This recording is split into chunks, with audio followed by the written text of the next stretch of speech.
ഈ രാത്രിയിലും കർത്താവിൻ്റെ വിലയേറിയ സന്നിധാനം ചേർന്ന് വരുവാൻ ദൈവം നമുക്ക് നൽകിയ സാവകാശത്തെ ഓർത്ത് സന്തോഷിക്കാം, ദൈവത്തെ സ്തുതിക്കാം.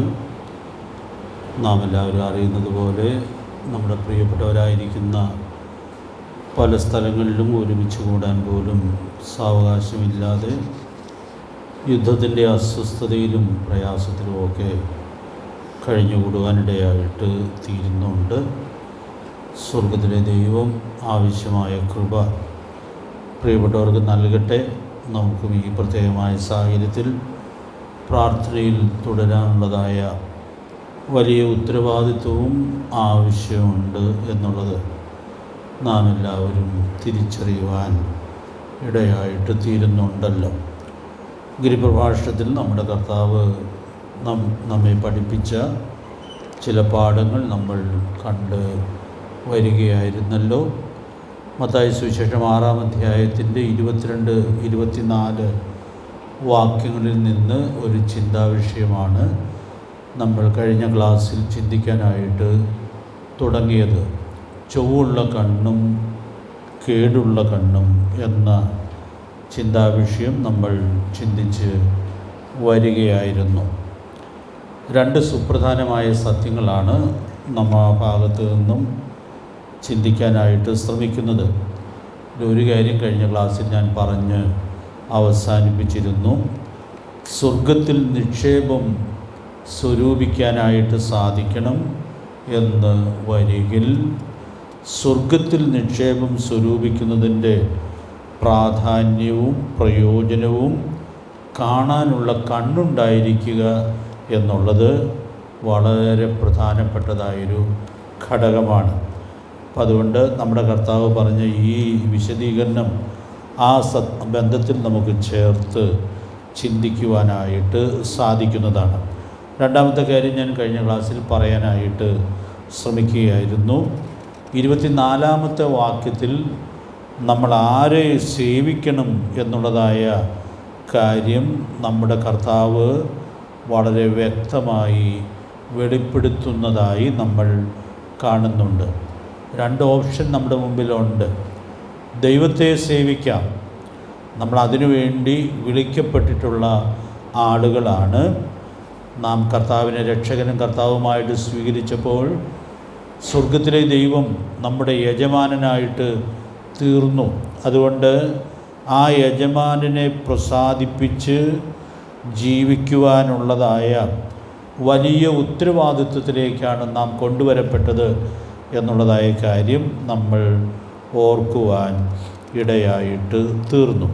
അതുകൊണ്ട് നമുക്ക് നമ്മുടെ യജമാനനെ കാണേണ്ടതുപോലെ കാണാനായിട്ട് സാധിക്കുക എന്നുള്ളത് വിജയകരമായ സേവനത്തിൽ വളരെ പ്രധാനപ്പെട്ടതായ കാര്യമാണ്. അപ്പം അതുകൊണ്ട് നമുക്ക് ചൊവ്വുള്ള കണ്ണുണ്ടെങ്കിൽ നമ്മുടെ യജമാനൻ്റെ മഹത്വം കാണുവാനും യജമാനനെ സേവിക്കുന്ന കാര്യത്തിൻ്റെ മഹത്വം ഉൾക്കൊള്ളുവാനും ആ സേവനത്തിൻ്റെ ഏകാഗ്രതയിൽ ജീവിക്കുവാനും സാധിക്കും എന്നുള്ളതായ കാര്യം നമുക്ക് അവിടെ ചേർത്ത് ഓർക്കുവാനായിട്ട് സാധിക്കുന്നുണ്ട്.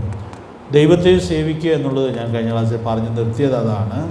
ദൈവത്തെ സേവിക്കുക എന്നുള്ളൊരു പുതിയ സത്യം മാത്രമല്ല, പിന്നെയോ ദൈവവചനത്തിൽ പഴയ നിയമ കാലഘട്ടത്തിൽ ജീവിച്ചിരുന്ന ഭക്തന്മാരും ഈ വലിയ സേവനത്തിൽ ഏർപ്പെട്ടിരുന്നവരാണ് എന്നുള്ളത് നമ്മൾ കണ്ടു.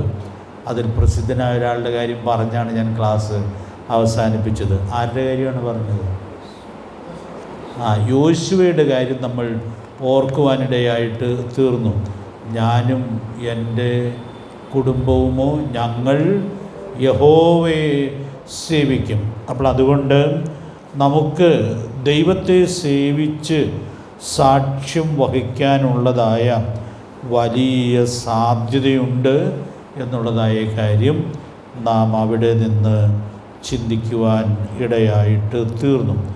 നമുക്ക് ആ വാക്യം വളരെ പരിചയമുള്ളതും നമ്മൾ മിക്കവാറും പേര് പ്രസംഗിച്ചിട്ടുള്ളതുമായ വാക്യമാണ് യോശുവയുടെ പുസ്തകം 24-ാം അധ്യായത്തിൻ്റെ 15-ാമത്തെ വാക്യം. എങ്കിലും ഇത്രയും പ്രധാനപ്പെട്ടൊരു വിഷയത്തിലൂടെ കടന്നു പോകുമ്പോൾ ഞാനൊരു സൂചന ആ ബന്ധത്തിലൊന്ന് പറഞ്ഞിട്ട് പോകാം എന്ന് വിചാരിക്കുകയായിരുന്നു.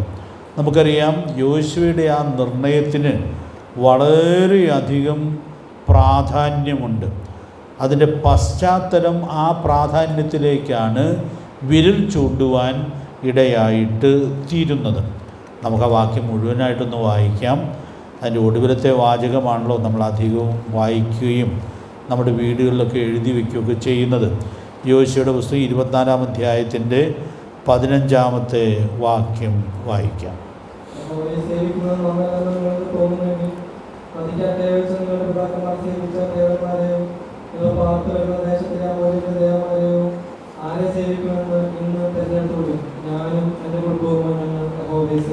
അപ്പോൾ ഈ നിർണയം യോശുവ വെളിപ്പെടുത്തുമ്പോൾ ആ പശ്ചാത്തലം ഒരു വേദനയുള്ള പശ്ചാത്തലമാണ്.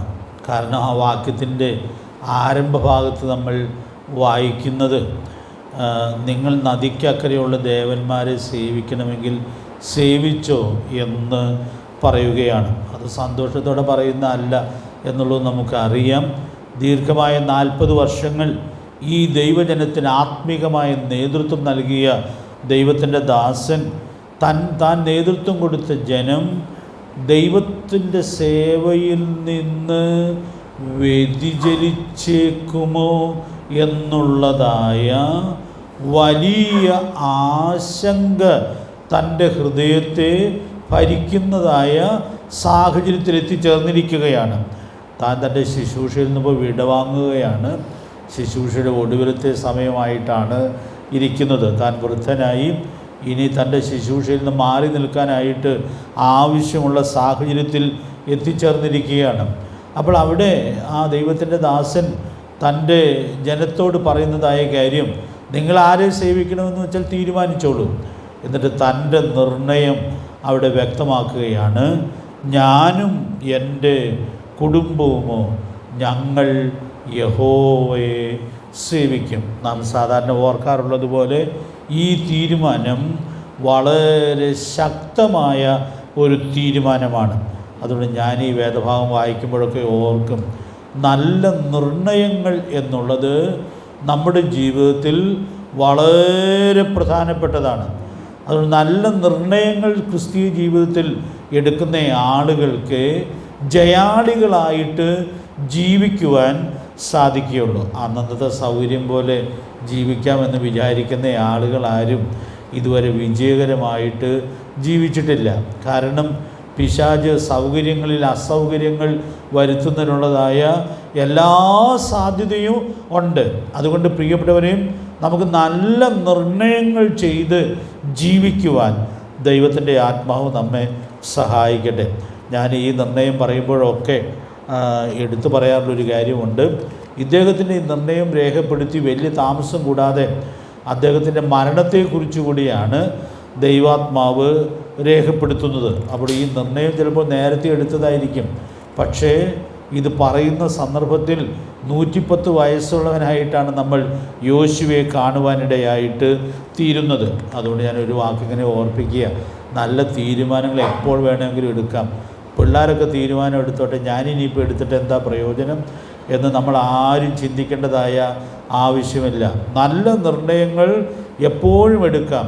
നല്ല നിർണയങ്ങൾ എടുത്ത് നമ്മൾ ഒരു ദിവസമേ ഇവിടെ ജീവിച്ചുള്ളൂ എങ്കിലും ആ നിർണയങ്ങളുടെ പ്രതിഫലനം സ്വർഗത്തിൽ വെളിപ്പെടുവാൻ ഇടയായിട്ട് തീരും. ദൈവത്തിൻ്റെ ആത്മാവ് നമുക്ക് അതിനാവശ്യമായിട്ടുള്ള ദൈവകൃപ നൽകട്ടെ. അതുകൊണ്ട് യോശുവയുടെ ഈ തീരുമാനം നമ്മുടെയും തീരുമാനമായിട്ട് തീരുന്നു എന്നുള്ളത് സൂക്ഷ്മതയോട് കൂടി ഉറപ്പാക്കാനായിട്ട് സാധിക്കേണ്ടിയിരിക്കുന്നു.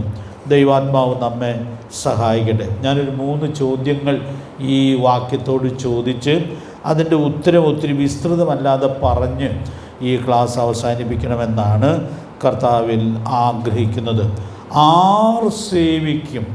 അത് ഈ വാക്യത്തോട് ചോദിക്കാവുന്നതായൊരു ചോദ്യമാണ്. 2 ഉത്തരങ്ങൾ നമുക്ക് ഈ വാക്യത്തിൽ കാണാനായിട്ട് സാധിക്കുന്നുണ്ട്. ആദ്യത്തെ ഉത്തരം എന്താണ്? ഞാൻ യഹോവയെ സേവിക്കും. അതുകൊണ്ട് പ്രിയപ്പെട്ടവരെ, വ്യക്തിപരമായി ദൈവത്തെ സേവിക്കുവാനും ദൈവഭക്തിയിൽ ജീവിക്കാനുമുള്ളതായ തീരുമാനത്തിന് വളരെയധികം പ്രാധാന്യമുണ്ട്. അതുകൊണ്ട് ഈ ഒരു വിഷയത്തിൽ മാത്രമല്ല, ഏതു വിഷയത്തിലും നല്ല തീരുമാനങ്ങൾ വ്യക്തിപരമായി എടുത്ത് അത് പ്രായോഗികമാക്കി ജീവിക്കുക എന്നുള്ളത് വളരെ പ്രധാനപ്പെട്ടതായ കാര്യമാണ്. നല്ല തീരുമാനങ്ങൾ എടുക്കുമ്പോൾ നമ്മൾ ചിലപ്പോഴൊക്കെ നോക്കാൻ സാധ്യതയുള്ള ഒരു കാര്യമുണ്ട്. ഈ തീരുമാനത്തിലൊക്കെ പോകുന്ന വേറെ ആരെങ്കിലും ഉണ്ടോ, ഞാൻ ഒരാളായി പോകുമോ എന്ന് ചിലപ്പോൾ ഒരാശങ്ക നമ്മുടെ മനസ്സിൽ തോന്നുന്നതിനുള്ളതായ സാധ്യതയുണ്ട്. ആ ആശങ്കയ്ക്ക് ആവശ്യമില്ല. കാരണം വ്യക്തിപരമായി നല്ല നിർണയങ്ങൾ എടുക്കുമ്പോൾ ആ നിർണയത്തോട് കൂടെ നിൽക്കാൻ രണ്ടാമതൊരാളില്ലെങ്കിൽ പോലും നല്ല തീരുമാനങ്ങളെ സ്വർഗത്തിലെ ദൈവം ആദരിക്കും. നമ്മൾ രാജാക്കന്മാരുടെ പുസ്തകത്തിലാണല്ലോ ഇപ്പോൾ നിൽക്കുന്നത്. 1 രാജാക്കന്മാരുടെ പുസ്തകത്തിൽ വേറെ ആരും കൂടെ ഇല്ല എന്നുള്ളതായ സാഹചര്യത്തിലും ശക്തമായൊരു തീരുമാനമെടുത്ത ഒരു ദൈവദാസനെ നമുക്ക് അറിയാം. പേരെന്ന് പറയാമോ? ഏലിയാവ്. 1 രാജാക്കന്മാർ 19-ാം അധ്യായത്തിൻ്റെ 10-ാമത്തെ വാക്യം. നമ്മൾ പാടുന്ന പോന്നിട്ട് ഒത്തിരി ആയില്ലല്ലോ, അതുകൊണ്ട് വായിക്കണമെന്ന് നിർബന്ധമില്ല എന്ന് ഞാൻ വിചാരിക്കുകയാണ്. വളരെ പ്രതിസന്ധിയിൽ ആ ദൈവത്തിൻ്റെ ദാസൻ നിൽക്കുകയാണ്. താനൊരർത്ഥത്തിൽ ഒറ്റപ്പെട്ടതുപോലെയാണ് നിൽക്കുന്നത്. അദ്ദേഹം ആ വാക്യത്തിൽ പറഞ്ഞൊരു വാക്യം നമ്മുടെ മനപ്പാഠവാക്യമാണ്. അപ്പോൾ നിങ്ങളുടെ ഓർമ്മയിൽ കാണുമായിരിക്കും എന്ന് ഞാൻ വിചാരിക്കുകയാണ്. ഞാൻ ഒരുത്തൻ മാത്രം ശേഷിച്ചിരിക്കുന്നു എന്ന് പറഞ്ഞാൽ ബാക്കി എല്ലാവരും ബാലിൻ്റെ പിന്നാലെയാണ്, അന്യദൈവത്തിൻ്റെ പിന്നാലെയാണ്.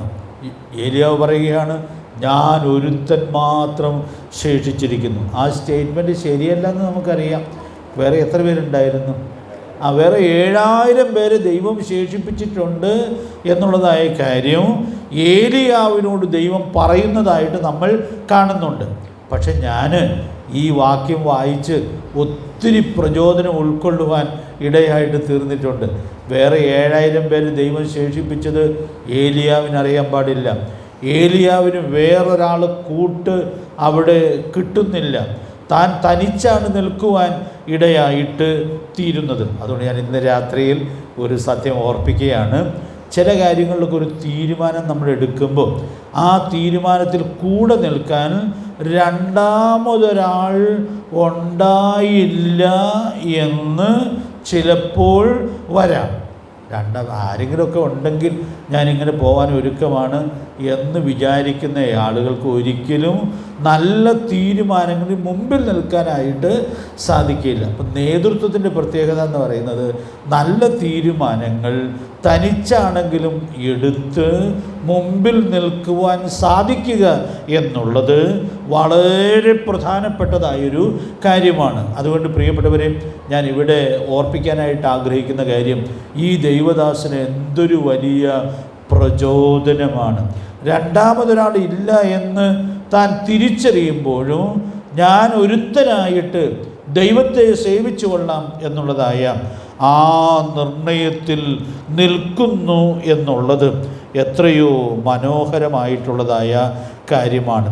ഇതിന് വേറെ ഉദാഹരണങ്ങളിലേക്ക് ഞാൻ പോകണം എന്ന് ആഗ്രഹിക്കുന്നില്ല. പോയാൽ പിന്നെ അതങ്ങ് വിസ്തൃതമായി പോകും എന്ന് ഞാൻ കരുതുകയാണ്.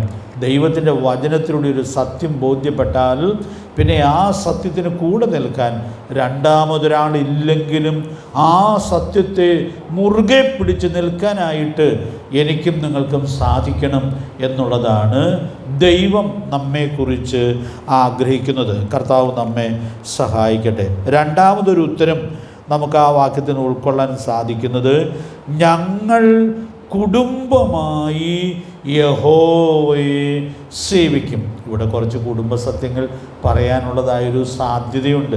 പക്ഷെ നമ്മൾ ഇടയ്ക്കിടയ്ക്ക് അത് ഓർക്കുന്നതാണെന്നുള്ളത് കൊണ്ട് ഞാൻ ഒത്തിരി വിശദമായി പറയാനായിട്ട് ശ്രമിക്കുന്നില്ല. ദൈവം നമുക്കൊരു കുടുംബം തന്നിട്ടുണ്ടെങ്കിൽ നമ്മുടെ കൂടെ ആ കുടുംബം കൂടി നിന്ന് ആത്മീകമായി ഒരുമിച്ച് പോവുക എന്നുള്ളത് ഏറെ പ്രധാനപ്പെട്ടതായ കാര്യമാണ്. കാരണം കുടുംബമായി ദൈവത്തിന് വേണ്ടി നിൽക്കാനോ ദൈവത്തെ സേവിക്കുവാനോ സാധിക്കുക എന്നുള്ളത് വളരെ പ്രധാനപ്പെട്ടതായൊരു കാര്യമാണ്. അതുകൊണ്ട് പ്രിയപ്പെട്ടവരെ, ആ വലിയ ഉൾക്കാഴ്ച സൂക്ഷിക്കുവാൻ കർത്താവ് നമ്മെ സഹായിക്കട്ടെ. ചില തീരുമാനങ്ങളൊക്കെ കുടുംബമായി സൂക്ഷിക്കണമെങ്കിൽ വളരെ വിട്ടുവീഴ്ചയും സഹനവും ഒക്കെ ചിലപ്പോൾ ആവശ്യമായിട്ട് വരും.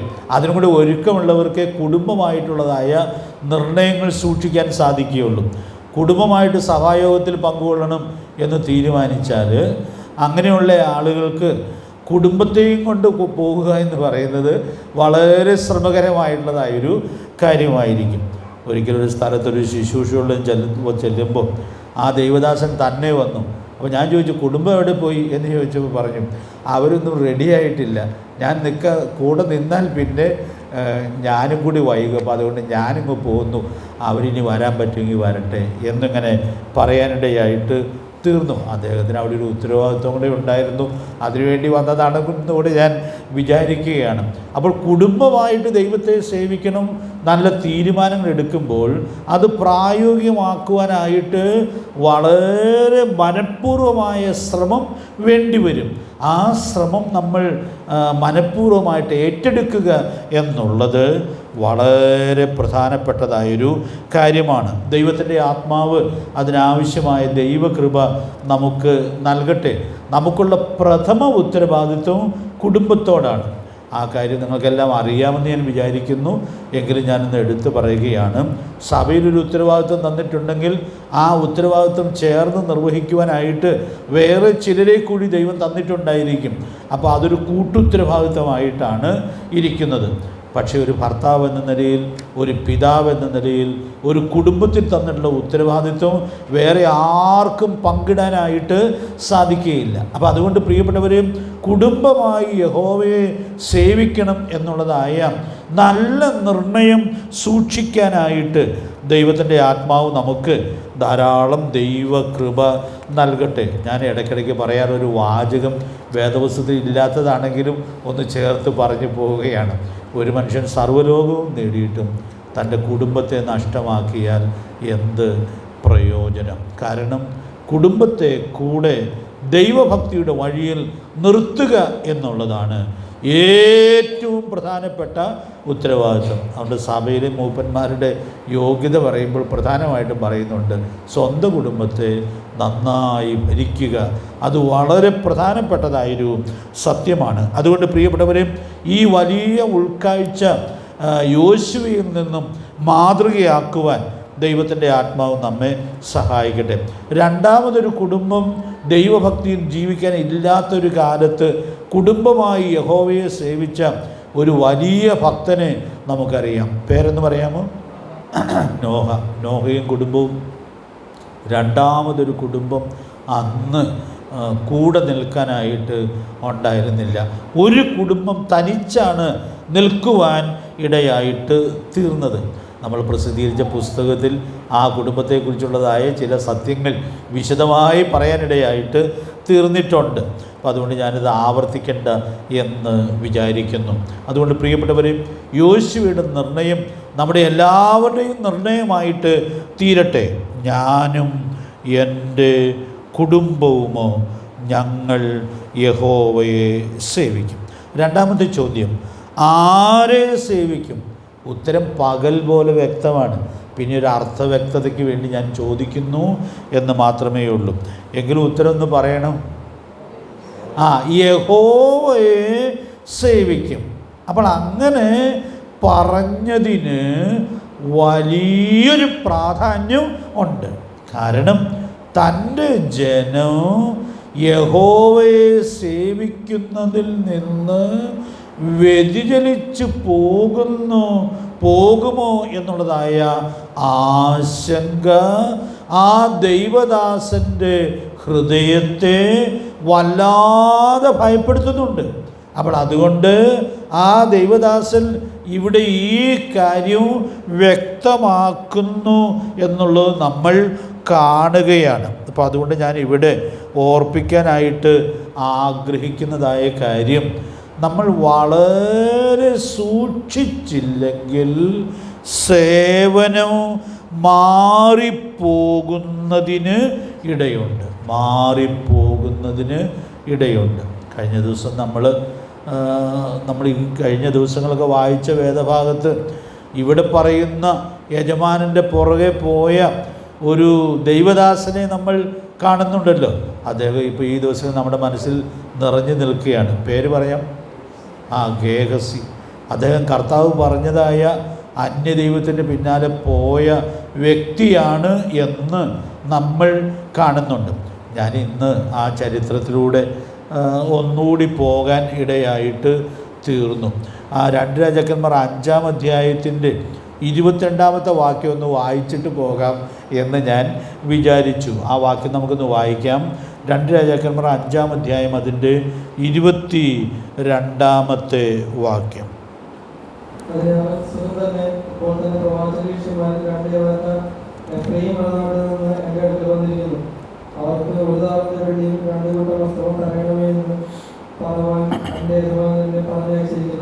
അപ്പോൾ അവിടുന്ന് ഞാനൊരു കാര്യം എടുത്തു പറയാനായിട്ട് ആഗ്രഹിക്കുന്നത്, ഇതൊക്കെ നിങ്ങൾ ഇഷ്ടം പോലെ ഇവിടെ പ്രസംഗിച്ച് കാണുമായിരിക്കും, എങ്കിലും ഞാനൊന്ന് എടുത്തു പറയാനായിട്ട് ശ്രമിക്കുന്നത്, ഇദ്ദേഹം ഈ നയമാൻ്റെ രഥത്തിൻ്റെ പിന്നാലെ ഓടിച്ചെന്ന് പറയുന്ന വാക്കുകൾ കേട്ടാൽ ഇങ്ങേര് മാമോനെ സേവിക്കുന്ന ആളാണെന്ന് നയമാൻ ഒരു കാരണവശാലും തോന്നിക്കാണുകയില്ല. മറ്റ് കേട്ട ആളുകൾക്കും തോന്നിക്കാണാനുള്ളതായ സാധ്യതയില്ല. കാരണം ഇദ്ദേഹം പറയുന്ന ആവശ്യം എന്താണ്? 2 ദൈവദാസന്മാർ വന്നിട്ടുണ്ട്, അവർക്ക് കൊടുക്കാൻ വേണ്ടിയാണ് ഞാനിപ്പോൾ വന്നിരിക്കുന്നത് എന്ന് പറയുകയാണ്. അപ്പോൾ ഇദ്ദേഹം ഈ കാര്യത്തിന് വേണ്ടി ഇതിൻ്റെ പിന്നാലെ ഓടുമ്പോൾ മുമ്പിലുള്ള ആവശ്യം ആത്മീകമായ ആവശ്യമാണ്. അതല്ല എന്നുള്ളത് നമുക്കറിയാം. കാരണം ഏലീശ ഇദ്ദേഹത്തോട് ചോദിക്കുന്നുണ്ട്, വസ്ത്രം, ഒലിവ് തോട്ടം, മുന്തിരിത്തോട്ടം ഇതൊക്കെ വാങ്ങാനുള്ള സമയം ഇതാണോ എന്ന് ചോദിക്കുമ്പോൾ ഇദ്ദേഹത്തിൻ്റെ ഉള്ളിരിപ്പ് വേറെയായിരുന്നു എന്നുള്ളത് നമ്മൾ കാണുന്നുണ്ട്. പക്ഷെ പുറമെ കേൾക്കുമ്പോൾ ഇദ്ദേഹം വലിയൊരു ആത്മീക ആവശ്യത്തിന് മുഖത്ത് ഈ ചോദ്യവുമായി വന്നിരിക്കുന്നു എന്ന് പറയുകയാണ്. അതിനേക്കാൾ കടുപ്പമായിട്ടൊരു കാര്യം അവിടെയുണ്ട്. ഇതാരെ പറഞ്ഞയച്ചതെന്ന് പറയുന്നത്? എൻ്റെ യജമാനൻ പറഞ്ഞയച്ചിരിക്കുന്നു. എത്ര നിർബന്ധിച്ചാലും ഞാൻ വാങ്ങുകയില്ലെന്ന് പറഞ്ഞു വിട്ട് ഈ യജമാനൻ്റെ പേരിലാണ് ഇങ്ങനെ ഒരു റിക്വസ്റ്റുമായിട്ട് ഇദ്ദേഹം വന്നിരിക്കുന്നതായിട്ട് നമ്മൾ കാണുന്നത്. അപ്പോൾ കാണുന്ന ആളുകൾക്ക് ഇതൊരു ആത്മീക പരിവേഷമുള്ള പരിപാടിയായിട്ടാണ് ഇരിക്കുന്നത്. അതുകൊണ്ട് ഞാൻ ഇന്ന് രാത്രിയിൽ ഓർപ്പിക്കുക, പ്രിയപ്പെട്ടവരെ, നമ്മൾ ചില കാര്യങ്ങളൊക്കെ ചെയ്യുമ്പോൾ അതിനൊരു ആത്മീയത ഉടുപ്പിയേൽപ്പ് ഇടുന്നുണ്ടായിരിക്കാം. കാണുന്ന ആളുകൾക്ക് അങ്ങനെ തോന്നിക്കോട്ടെ എന്ന് നമ്മൾ വിചാരിക്കുന്നുണ്ടായിരിക്കാം. പക്ഷേ ഞാൻ ഓർപ്പിക്കാൻ ആഗ്രഹിക്കുന്നത്, നമ്മൾ അങ്ങനെയൊക്കെ ചെയ്യുമ്പോഴും ഈ കാര്യത്തിൽ നിന്നും ഈ സേവനത്തിൽ നിന്ന് നമ്മൾ അടിസ്ഥാനപരമായി വ്യതിചലിച്ചു എന്നുള്ളത് നമുക്കല്ലാതെ വേറെ ആർക്കും മനസ്സിലാകണമെന്ന് നിർബന്ധമില്ല. അതുകൊണ്ട് പ്രിയപ്പെട്ടവരെ, നമ്മളിവിടെ വളരെ സൂക്ഷ്മതയുള്ളവർ ആയിരിക്കണം. നമ്മുടെ നിജസ്ഥിതി നമുക്കേ അറിയാനായിട്ട് പറ്റുകയുള്ളൂ. അതുകൊണ്ട് ഞാൻ ഇന്ന് രാത്രി ഒരു മുന്നറിയിപ്പ് പറയുകയാണ്. യഹോവയെ സേവിക്കുന്ന സേവനത്തിൽ നിന്ന് നാം ആന്തരികമായി വ്യതിചലിച്ച് പോയിട്ടുണ്ടോ എന്നുള്ളത് പരമാർത്ഥതയോടെ പരിശോധിക്കാനായിട്ട് സാധിക്കണം. കൊരിന്ത്യർക്ക് ലേഖനം എഴുതുമ്പോൾ നമ്മൾ സാധാരണ ഓർക്കാറുള്ളൊരു വാക്യത്തിൽ അപ്പോസ്തലനായ പൗലോസ് ഒരു ആശങ്ക വെളിപ്പെടുത്തുന്നത് നമ്മൾ കാണുന്നുണ്ട്. അതുകൊണ്ട് ആ വാക്യം നമുക്കിവിടെ ഒന്ന് നോക്കിപ്പോകാം എന്ന് കരുതുകയാണ്. 2 കൊരിന്ത്യർ 11 അധ്യായത്തിൻ്റെ 2, 3 വാക്യങ്ങളിലാണത് കാണുന്നത്. അത് വായിക്കണമെന്ന് നിർബന്ധമില്ല, നമുക്ക് നല്ല പരിചയമുള്ള വാക്യമാണ്. ഞാൻ ക്രിസ്തു എന്ന ഏക പുരുഷന് നിങ്ങളെ നിർമ്മല കന്യകയായി ഏൽപ്പിപ്പാൻ വിവാഹ നിശ്ചയം ചെയ്തിരിക്കുന്നു. അടുത്ത വാക്യത്തിൽ പറയുന്നു, എന്നാൽ സർപ്പം ഹവ്വയെ ഉപായത്താൽ ചതിച്ചതുപോലെ, അടുത്ത വാക്യം എന്താണ്? നിങ്ങളുടെ മനസ്സ്. അപ്പോൾ അവിടെ വളരെ ഗൗരവമായൊരു സത്യം ദൈവത്തിൻ്റെ ദാസനെ ഓർപ്പിക്കുന്നുണ്ട്. നിങ്ങളുടെ മനസ്സ് ക്രിസ്തുവിനോടുള്ള നിർമ്മലതയും ഏകാഗ്രതയും വിട്ട് വഷളായി പോകുമോ എന്ന് ഞാൻ ഭയപ്പെടുന്നു. അപ്പോൾ മനസ്സ് ഏകാഗ്രതയിൽ നിന്ന് വ്യതിചലിച്ചാൽ ആ വ്യക്തിക്ക് മാത്രമേ അതറിയാനായിട്ട് സാധിക്കുകയുള്ളൂ. അതുകൊണ്ട് ഞാൻ ഇന്ന് രാത്രിയിൽ വളരെ സ്നേഹത്തോടൊരു സത്യം ഓർപ്പിക്കുകയാണ്. നമ്മൾ ആത്മീയ കാര്യങ്ങളെല്ലാം ചെയ്യുന്നുണ്ടായിരിക്കാം, യോഗങ്ങൾക്ക് പോകുന്നുണ്ടായിരിക്കാം, ചെയ്യാവുന്ന ശുശ്രൂഷകൾ ചെയ്യുന്നുണ്ടായിരിക്കാം. പക്ഷേ നമ്മുടെ മനസ്സ് ഈ വഴിയിൽ പോയിക്കൊണ്ടിരിക്കുമ്പോഴും ചിലപ്പോൾ കർത്താവിനുള്ള ഏകാഗ്രതയിൽ നിന്ന് വ്യതിചലിച്ച് പോകുന്നതിനുള്ള വലിയ സാധ്യത ഉണ്ട്. അതുകൊണ്ട് പ്രിയപ്പെട്ടവരെ, നമ്മുടെ സേവനം നമ്മുടെ പ്രാണപ്രിയനോടുള്ള സേവനത്തിൻ്റെ ഏകാഗ്രതയിൽ തന്നെയാണോ എന്നുള്ളത് എല്ലാ പരമാർത്ഥതയിലും, ഞാൻ പിന്നീട് ആ വാക്യം വാക്ക് പറയും, എല്ലാ പരമാർത്ഥതയിലും ഉറപ്പുവരുത്തുവാനായിട്ട് ദൈവാത്മാവ് നമുക്ക് ധാരാളം ദൈവകൃപ നൽകട്ടെ. അപ്പോൾ ഈ വ്യതിയല്ലെന്ന് പറയുന്നത് എന്തോരു ഭയങ്കരമാണത്. വിവാഹ നിശ്ചയം ചെയ്യപ്പെട്ട ഒരു കന്യക നിശ്ചയിക്കപ്പെട്ട പുരുഷനിൽ നിന്ന് മനസ്സ് മാറി വേറെ വഴിയിൽ സഞ്ചരിക്കുന്നത് എത്രയോ ഗുരുതരമായിട്ടുള്ളതായ പാപമാണ്. അതുകൊണ്ട് പ്രിയപ്പെട്ടവരെ, നമ്മളിവിടെ തെറ്റിയിട്ടില്ല എന്നുള്ളത് സൂക്ഷ്മതയോടെ ഉറപ്പുവരുത്തേണ്ടതിന് ദൈവത്തിൻ്റെ പരിശുദ്ധാത്മാവ് നമ്മെ സഹായിക്കട്ടെ. അതുകൊണ്ട് നമ്മുടെ യജമാനനിൽ നമ്മുടെ കണ്ണുകൾ പതിച്ചിരിക്കുന്നു എന്നുള്ളത് നമുക്ക് എപ്പോഴും ഉറപ്പുവരുത്താം. നമ്മുടെ യജമാനെ കാണുന്ന ചൊവ്വുള്ള കണ്ണ് നമുക്കുണ്ടെന്നുള്ളത് ഉറപ്പുവരുത്താം. ഇവിടെ നമുക്ക് നല്ല പരിചയമുള്ള ഒരു വാക്യം വായിച്ചു പോകാം. 123 സങ്കീർത്തനത്തിൻ്റെ 2-ാമത്തെ വാക്യം ഒന്ന് വായിച്ചോളൂ. ഞാൻ ഈ പറഞ്ഞ വിശദീകരണത്തോട് ചേർത്ത് ആ വാക്യം നിങ്ങളെ ഏറെ സഹായിക്കും എന്ന് ഞാൻ കരുതുകയാണ്. വായിക്കാം. 123 സങ്കീർത്തനം 2-ാമത്തെ വാക്യം.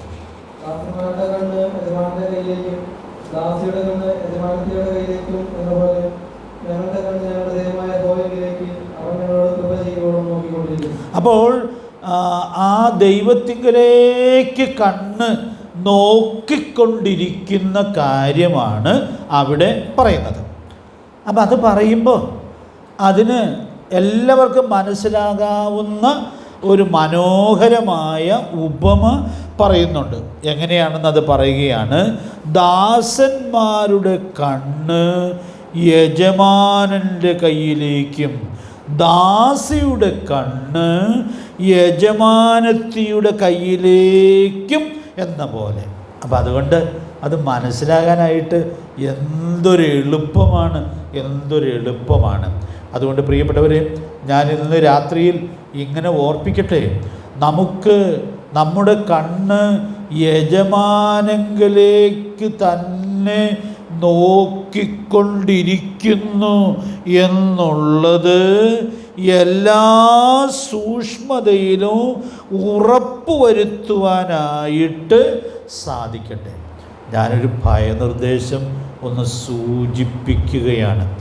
ആത്മീക ശുശ്രൂഷയിലുമൊക്കെ ഈ കാലഘട്ടത്തിൽ യജമാനന്മാർ വരാനുള്ളതായ വലിയ സാധ്യതയുള്ളതായ കാലഘട്ടമാണിത്. അപ്പം അതുകൊണ്ട് ഈ ശമ്പളം വാങ്ങിയൊക്കെ കർത്താവിൻ്റെ വേല ചെയ്യുന്ന ഒത്തിരി സംവിധാനങ്ങളുണ്ട്. അപ്പോൾ അങ്ങനെയൊക്കെയുള്ള സംവിധാനത്തിൽ വരാവുന്ന ഒരു സാരമായ കുഴപ്പം എന്ന് പറയുന്നത് ശമ്പളം കൊടുക്കുന്ന ആളിലേക്ക് കണ്ണ് മാറിപ്പോകാനുള്ള സാധ്യതയുണ്ട്. അതുകൊണ്ട് നമ്മുടെ വിശ്വാസക്കൂട്ടത്തിൽ അങ്ങനെ ശമ്പളം കൊടുത്തുള്ളതായ സുവിശേഷ വേലയോ ശുശ്രൂഷയോ സാധാരണയല്ല. ഇനി വഴിതെറ്റി ആരെങ്കിലും വല്ലതും ചെയ്യേണ്ടതെന്ന് എനിക്കറിയാൻ പാടില്ല, സാധാരണയല്ല. അപ്പം അതുകൊണ്ട് എൻ്റെ നീതിമാൻ വിശ്വാസത്താൽ ജീവിക്കും എന്ന് വായിക്കുന്നത് പോലെ വിശ്വാസത്താൽ ജീവിക്കുകയും നമ്മുടെ യജമാനൻ്റെ മുഖത്തേക്ക് മാത്രം നോക്കുകയും ചെയ്യുക എന്നുള്ളതായ കാതലായ സത്യം നമ്മുടെ വിശ്വാസക്കൂട്ടത്തിൽ സൂക്ഷിക്കാനായിട്ട് ശ്രമിക്കുന്നുണ്ട്. അതുകൊണ്ട് അതിൽ നമ്മൾ വ്യതിചലിക്കുന്നില്ല എന്നുള്ളത് സൂക്ഷ്മതയോടെ ഉറപ്പുവരുത്തുവാനായിട്ട് സാധിക്കേണ്ടിയിരിക്കുന്നു. വ്യതിചലനം നമ്മൾക്ക് ക്രിസ്തീയ കോണത്തിൽ ധാരാളം കാണുവാനായിട്ട് സാധിക്കുന്നതാണ്. ഇന്നലെ വൈകിട്ട് ഞാൻ പറഞ്ഞ ക്ലാസ് ഒരു പ്രാദേശിക സഭ സ്വതന്ത്രമായ സാക്ഷ്യമാണ് എന്നുള്ളതായ കാര്യമാണ് വിശദീകരിക്കുവാൻ ഇടയായിട്ട് തീർന്നത്. കുറേ പ്രാദേശിക സഭകൾ ചേർന്ന് ഒരു സംഘടനയായിരിക്കുകയും ആ സംഘടനയുടെ ഒരു ലോക്കൽ ഘടകമായിട്ട് ഒരു പ്രാദേശിക സഭ ഇരിക്കുകയും ചെയ്താൽ കർത്താവിലേക്ക് കണ്ണു പോകേണ്ടതിന് പകരം അതിൻ്റെ മുകളിലുള്ള അധികാരികളിലേക്ക് കണ്ണുപോകാനോ അവരെ പ്രസാദിപ്പിക്കാനോ ഒക്കെയുള്ളതായ ലക്ഷ്യത്തിലേക്ക് വ്യതിചലിച്ചു പോകാനുള്ളതായ വലിയ സാധ്യത ഉണ്ട്. ഞാൻ സാന്ദർഭികമായിട്ട് ആ ഒരു അപകടം ചൂണ്ടിക്കാണിച്ചു എന്ന് മാത്രമേ ഉള്ളൂ. അതുകൊണ്ട് പ്രിയപ്പെട്ടവരെ, നമുക്ക് ഈ ഉന്നതമായ മൂല്യം അതിൻ്റെ തനിമയിൽ സൂക്ഷിക്കാനായിട്ട് ദൈവത്തിൻ്റെ പരിശുദ്ധാത്മാവ് ധാരാളം ദൈവകൃപ നൽകട്ടെ. നമുക്ക് ചൊവ്വുള്ള കണ്ണോടെ നാം ആരെ സേവിക്കുന്നുവോ ആ കർത്താവിലേക്ക് നോക്കുന്നു എന്നുള്ളത് സൂക്ഷ്മതയോടെ ഉറപ്പുവരുത്താം. ഒത്തിരി വിശദീകരണത്തിലേക്ക് ഞാൻ പോകുന്നില്ല. പരിചയമുള്ള 1-2 വാക്യങ്ങൾ പറഞ്ഞ് അവിടെ നിന്ന് മുമ്പോട്ട് പോകാം എന്ന് ഞാൻ കരുതുകയാണ്. അന്യദൈവ സേവയിലേക്ക് മനസ്സുകൊണ്ടുള്ള വ്യതിചലനവും ഒരു അപകടത്തിലേക്ക് നയിക്കാനുള്ളതായ സാധ്യതയുണ്ട്. കൊലോസ്യ ലേഖനം 3-ാം അധ്യായത്തിൻ്റെ 5-ാമത്തെ വാക്യത്തിൽ വിഗ്രഹമായി തീരാവുന്ന ഒരു പാപത്തെക്കുറിച്ച് പറയുന്നുണ്ട്. ആ റെഫറൻസ് എഴുതിയിട്ടോ, കൊലോസ്യർ 3:5. അവിടെ വിഗ്രഹമായി തീരാവുന്നതായ പാപം എന്താണ് എന്നുള്ളത് നിങ്ങളുടെ ഓർമ്മയിൽ വരുന്നുണ്ടായിരിക്കും എന്ന് ഞാൻ വിചാരിക്കുകയാണ്. പറയാൻ പറ്റുമോ? വിഗ്രഹാരാധനയായ അത്യാഗ്രഹം. അപ്പോൾ ഇത് വിശ്വാസികൾക്കും വന്നു പോകുന്നതിനുള്ള വലിയ സാധ്യത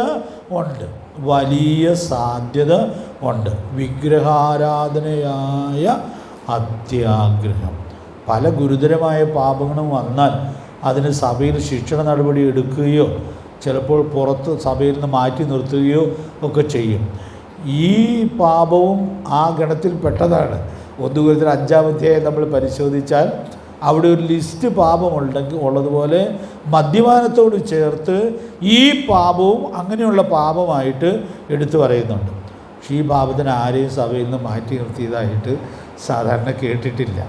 കാരണം ഒരാൾക്കുള്ള അത്യാഗ്രഹം അങ്ങനെ കണ്ടുപിടിക്കാനോ ശിക്ഷിക്കാനോ ഒക്കെ വളരെ പ്രയാസമുള്ള കാര്യമായിട്ടാണ് ഇരിക്കുന്നത്. അപ്പോൾ സഭയ്ക്ക് ശിക്ഷിക്കാൻ പ്രയാസമുള്ള പാപത്തിൻ്റെ മുമ്പിൽ നമ്മൾ ഓവർ അലേർട്ടായിരുന്നാൽ മാത്രമേ നമുക്ക് ആ പാപത്തിൻ്റെ ഗൗരവം മനസ്സിലാക്കി നമ്മിൽ അതങ്ങ് കയറി കൂടിയിട്ടുണ്ടോ എന്നുള്ളതായ കാര്യം പരിശോധിച്ച് നമുക്കതിനെ സൂക്ഷ്മതയോടെ ഒഴിഞ്ഞിരിക്കാനായിട്ട് സാധിക്കുകയുള്ളൂ. അതുകൊണ്ട് പ്രിയപ്പെട്ടവരെ, നമുക്ക് ഈ മേഖലയിൽ വളരെ സൂക്ഷ്മതയുള്ളവർ ആയിരിക്കാനായിട്ട് സാധിക്കട്ടെ.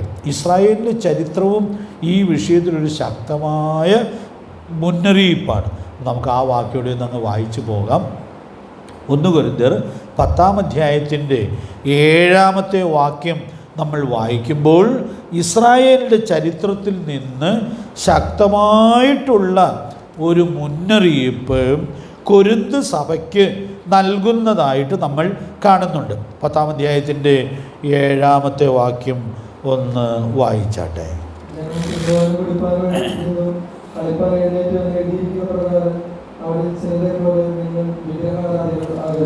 അപ്പോൾ അവിടെ ഇസ്രായേലിൻ്റെ ചരിത്രത്തിൽ സംഭവിച്ച വളരെ ഗുരുതരമായ ഒരു വിഷയം ദൈവത്തിൻ്റെ ദാസൻ എടുത്തു പറഞ്ഞ് എത്ര ശക്തമായിട്ടാണ് ആ മുന്നറിയിപ്പ് നൽകുന്നതായി നമ്മൾ കാണുന്നത്.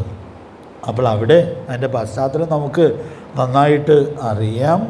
മോശ കൽപ്പനകളൊക്കെ എഴുതി അതുമായിട്ട് താഴോട്ട് വരുമ്പോൾ അവിടെ ഒരു കാളക്കുട്ടിയെ ഉണ്ടാക്കി ഇസ്രയേൽ മക്കൾ അതിൻ്റെ മുമ്പിൽ കുമ്പിടുന്ന ചിത്രമാണ് കാണുവാൻ ഇടയായിട്ട് തീരുന്നത്.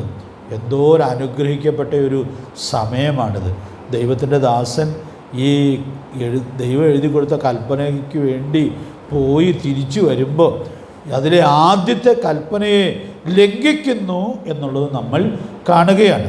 അതുകൊണ്ട് പ്രിയപ്പെട്ടവരെ, ഇത് സാധാരണ നിലയിൽ സംഭവിച്ചു പോകുന്നതിന് വലിയ സാധ്യതയുള്ള കാര്യമായിട്ടാണ് ഇരിക്കുന്നത്. അപ്പം അതുകൊണ്ട് നമ്മൾ ഇവിടെ വളരെ സൂക്ഷ്മതയുള്ളവർ ആയിരിക്കണം. നമ്മുടെ മനസ്സ് മാറിയിട്ടുണ്ടെങ്കിൽ അവിടെ നമുക്കത് തിരിച്ചറിഞ്ഞ് അതിൽ നിന്ന് വിടുതൽ പ്രാപിക്കാനായിട്ട് സാധിച്ചാൽ, പ്രിയപ്പെട്ടവരെ, വലിയ അപകടത്തിലേക്ക് പോകാതെ നമുക്ക് നമ്മെ തന്നെ സൂക്ഷിക്കാനായിട്ട് സാധിക്കും. ദൈവത്തിൻ്റെ ആത്മാവ് നമുക്ക് ധാരാളം ദൈവകൃപ ആ ബന്ധത്തിൽ നൽകട്ടെ. നമ്മളിപ്പോൾ വായിക്കുന്ന പോർഷനിൽ 2 കാളക്കുട്ടിയെ ഉണ്ടാക്കി വെച്ചത് വരുത്തി വെച്ച വിന നമ്മൾ ആവർത്തിച്ച് പലവട്ടം വായിച്ചല്ലോ. എവിടെ ഉണ്ടാക്കി വെച്ച കാളക്കുട്ടിയാണ്? ദാനിനും ബേഥേലിലും. ഉണ്ടാക്കിയ ആളുടെ പേരും നമുക്കറിയാം. നെബാത്തിൻ്റെ മകനായ യൊരോബെയാം. ആ 2 കാളക്കുട്ടിയെ ഉണ്ടാക്കി വെച്ചു. പിന്നെ യൊരോബെയാമൊക്കെ മരിച്ചുപോയി. അനേക വർഷങ്ങൾ കഴിഞ്ഞിട്ടും ഈ കാളക്കുട്ടിയും പോയില്ല, അതിനെ പിൻപറ്റുന്ന ആളുകളും പോയില്ല. അപ്പോൾ ഈ 2 കാളക്കുട്ടിയെ ഉണ്ടാക്കി വെച്ചത് പിൻതലമുറകൾക്ക് എന്തോ ഒരു വലിയ ശാപമായിട്ട് തീർന്നു എന്നുള്ളത് നമ്മൾ അവിടെ കാണുകയാണ്. അപ്പം അതുകൊണ്ട് പ്രിയപ്പെട്ടവരെ, ഈ അന്യദൈവ സേവയിലേക്കുള്ള വ്യതിചലനം എത്രയോ അപകടകരമാണ് എന്നുള്ളത് നമുക്കവിടെ ഉൾക്കൊള്ളാനായിട്ട് സാധിക്കും. രാജാക്കന്മാരുടെ 2-ാം പുസ്തകം 3-ാം അധ്യായത്തിൻ്റെ 3-ാമത്തെ വാക്യം നിങ്ങൾ ഈ പഠനത്തിൻ്റെ വഴിയിൽ ശ്രദ്ധിച്ചു കാണുമായിരിക്കും എന്ന് ഞാൻ കരുതുകയാണ്. ആ വാക്യം നമുക്കൊന്ന് വായിച്ചു പോകാം. 2 രാജാക്കന്മാർ 3-ാം അധ്യായം അതിൻ്റെ 3-ാമത്തെ വാക്യം.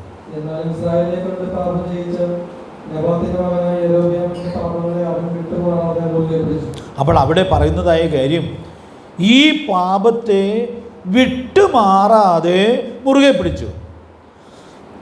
അപ്പോൾ അവിടെ ഒരു സന്ദേശമുണ്ട്. കാരണം ഈ പാപത്തെയും എന്ത് ചെയ്യാമായിരുന്നു? വിട്ടുമാറാമായിരുന്നു. അതുകൊണ്ട് പ്രിയപ്പെട്ടവരെ, ഞാനിവിടെ ഓർപ്പിക്കാനായിട്ട് ആഗ്രഹിക്കുന്നത്, വിട്ടുമാറി നമ്മെ തന്നെ വിശുദ്ധിയിൽ സൂക്ഷിക്കാനുള്ള എല്ലാ സാധ്യതയും നമുക്ക് ഉണ്ട്. ഇന്നലെ രാവിലെ ആരാധനയുള്ള ബന്ധത്തിൽ എൻ്റെ മനസ്സിൽ വന്ന വളരെ പരിചയമുള്ളൊരു വാക്യമുണ്ട്. 1 യോഹന്നാൻ 1:7. അവൻ്റെ പുത്രനായ യേശുവിൻ്റെ രക്തം സകല പാപവും പോക്കി നമ്മെ ശുദ്ധീകരിക്കുന്നു. അപ്പോൾ ഞാൻ ഇന്നലെ രാവിലെ ഓർത്തൊരു കാര്യമാണ്.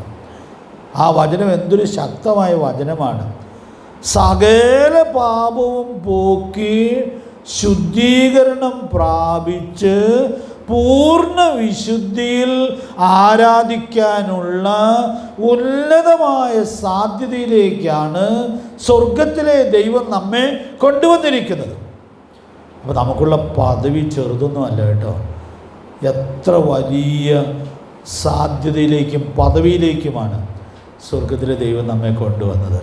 അതുകൊണ്ട് നമ്മൾ ഓരോ കർത്തൃ ദിവസവും കർത്തൃമേശ ആചരിക്കുമ്പോൾ ഈ ഒരുക്കത്തോടു കൂടി ആചരിക്കാനായിട്ട് സാധിക്കട്ടെ. അപ്പോൾ നമുക്ക് ഏത് പാപത്തെയും വിട്ടുമാറി നമ്മെ തന്നെ വിശുദ്ധിയിൽ സൂക്ഷിക്കാനായിട്ട് സാധിക്കും. പക്ഷെ ദൈവാത്മാവ് ആ വാക്യത്തിൽ എഴുതുന്നത് എന്താണ്? വിട്ടുമാറിയില്ലെന്ന് മാത്രമല്ല, ആ പാപത്തെ അവർ എന്ത് ചെയ്തു? മുറുകെ പിടിച്ചു.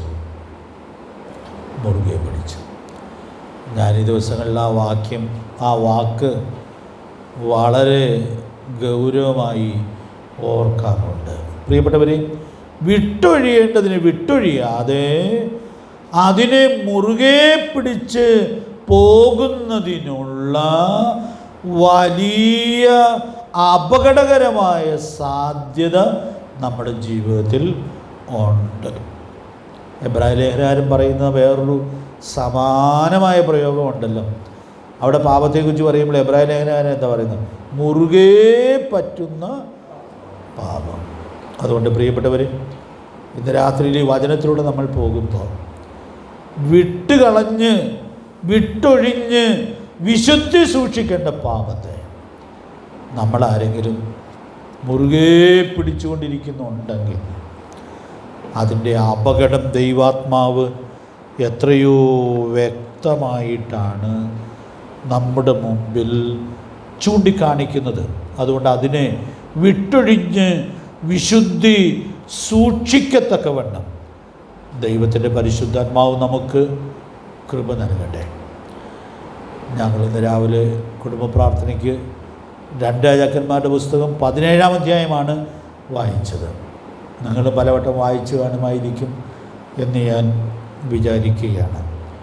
17-ാം അധ്യായം ഞാൻ പിന്നെ പലവട്ടം വായിച്ചു.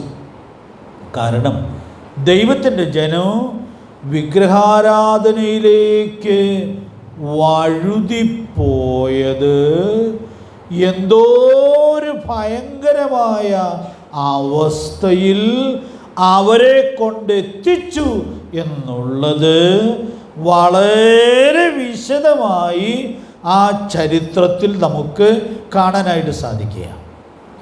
അപ്പോൾ ഇതൊക്കെ വിട്ടൊഴിഞ്ഞ് ശുദ്ധീകരണം പ്രാപിക്കാൻ ഇഷ്ടംപോലെ അവസരം കിട്ടി. പക്ഷേ ആ അവസരത്തെ പ്രയോജനപ്പെടുത്താതെ അതിനെ മുറുകെ പിടിച്ച് അതിൽ തുടരുവാൻ ഇടയായിട്ട് തീർന്നത് എന്തൊരു ഭയങ്കരമായ ശിക്ഷാക്രമത്തിന് കാരണമായിട്ട് തീർന്നു എന്നുള്ളത് നമ്മൾ കാണുകയാണ്. ഇനി നിങ്ങൾ വായിക്കുമ്പോൾ ആ അധ്യായം അങ്ങനെ ഒന്ന് ശ്രദ്ധിക്കാനായിട്ട് ശ്രമിച്ചോളും. സാമ്പിളായിട്ട് ഒരു വാക്യം മാത്രം അവിടെ നിന്ന് നമുക്കങ്ങ് വായിച്ചു പോകാം. 2 രാജാക്കന്മാർ 17-ാം അധ്യായത്തിൻ്റെ 12-ാമത്തെ വാക്യം. പല വാക്യങ്ങളിൽ ഒരു വാക്യം മാത്രം വായിക്കുന്നു എന്ന് മാത്രമേ ഉള്ളൂ. 12-ാമത്തെ വാക്യം ഒന്ന് വായിച്ചോളൂ.